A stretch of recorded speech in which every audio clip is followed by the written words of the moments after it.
প্রথমেই মাননীয় স্পিকার এবং সবাইকে নমস্কার জানাই। আমি প্রথমেই বাস্তব এবং ভবিষ্যতের কথা ভেবে সামাজিক ও অর্থনৈতিক দিক দিয়ে ডুবে যাওয়া পশ্চিমবঙ্গকে আলো দিতে নতুন সরকার যে বাজেট এনেছেন তা প্রশংসনীয়, এ বলার অপেক্ষা রাখে না।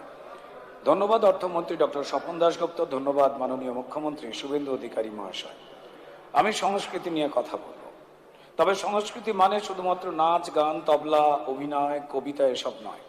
তার সঙ্গেও এটা বলতেই হবে যে সংস্কৃতি মানে রুচি, সংস্কৃতি মানে অভ্যাস, পরিচয় বা ধারাবাহিকতা। আমি হাওড়া শিবপুরের বিধায়ক।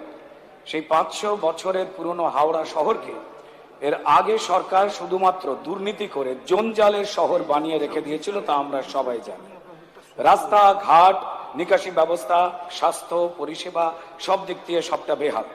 2018 সাল থেকে হাওড়া কর্পোরেশনের নির্বাচন বন্ধ করে ওয়ার্ডগুলিকে কাউন্সিলরহীন করে রেখে দিয়েছিল এই তৃণমূল সরকার। কিন্তু নির্বাচন বন্ধ হলেও বন্ধ ছিল না লুট এবং দুর্নীতি। মানুষের ট্যাক্সের টাকা লুট হতো, উন্নয়ন হতো শুধুমাত্র চোরেদের। আজ পশ্চিমবঙ্গে নতুন সরকার সেই অচলায়তনের তালা ভেঙে মানুষকে পরিষেবা দিতে বদ্ধপরিকর। রাস্তা, ড্রেন, নিকাশি ব্যবস্থা, পানীয় জল, স্বাস্থ্য পরিষেবা নতুন উদ্যোগে শুরু হয়েছে এই নতুন বাজেটের সহায়তায়। মাননীয় মুখ্যমন্ত্রীর নির্দেশে শুরু হয়েছে এক নতুন কর্মসংস্কৃতি। এবার আসে এই সংস্কৃতি যখন কথা উঠলই শিল্প সংস্কৃতির ব্যাপারে। ঠিক যে হাল এরা হাওড়ার করেছে, তছনছ করেছে, সেই হাল করেছে শিল্প সংস্কৃতির সবকটি ক্ষেত্রে। আমরা জানি যে শ্যাওলাপড়া বাড়িতে নতুন রং করতে গেলে যেমন রং লাগাবার আগে ঘষে ঘষে দেওয়াল থেকে ওই শ্যাওলাগুলো তুলতে হয়, ঠিক তেমনই শিল্প সংস্কৃতির ক্ষেত্রে উন্নতি করতে গেলে এই বিষাক্ত শ্যাওলাগুলোকে নির্মূল করতে হবে। না হলে 2026-27 এই বাজেটে আপাতত বরাদ্দ 815 কোটি টাকার প্রতিটি টাকাই নষ্ট হবে।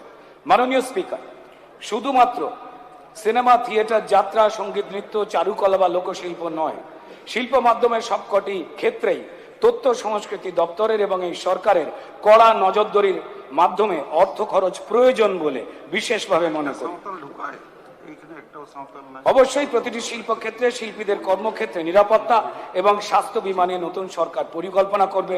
নিশ্চয়ই নতুন সরকার তাবেদারি নয়, কেবলমাত্র যোগ্যতার ভিত্তিতে নানান সাংস্কৃতিক অনুষ্ঠানে এবং ক্ষেত্রে শিল্পীদের যোগ্যতা এবং গুণের কাজ পাওয়ার ক্ষেত্রে নজরদারি করবে, এ আমাদের সবার বিশ্বাস।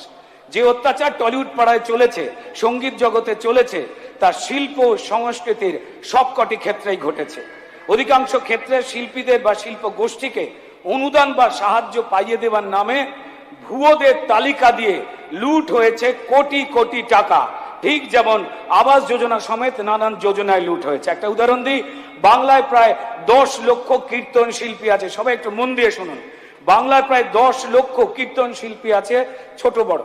তাদের মধ্যে প্রায় 5 লক্ষ শিল্পীকে দিয়ে 2016 সাল থেকে মাসে 4000 করে একটা অনুদান দেওয়া হতো।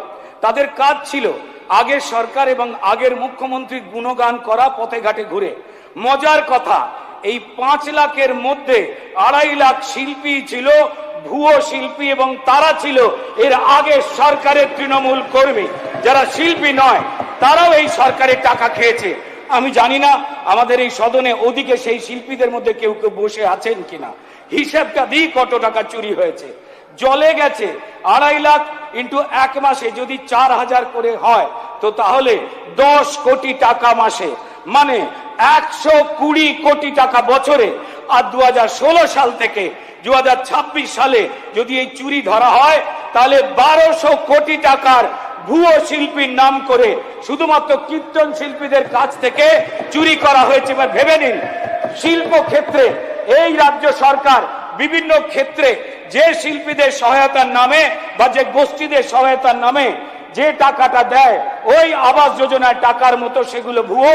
তাই আমাদের নতুন সরকারকে, সম্মানীয় মুখ্যমন্ত্রীকে এবং সংস্কৃতি দপ্তরকে এবং সংস্কৃতি প্রতিমন্ত্রী রয়েছেন তাকে অনুরোধ করব যে এই বিষয়ে নজরদারি করতে।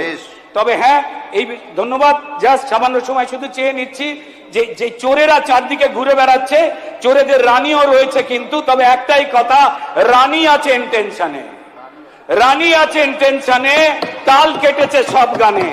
রানী আছেন টেনশনে, তাল কেটেছে সব গানে।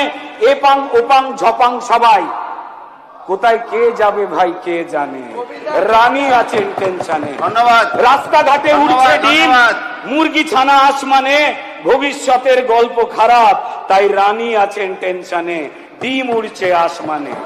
নমস্কার, ধন্যবাদ।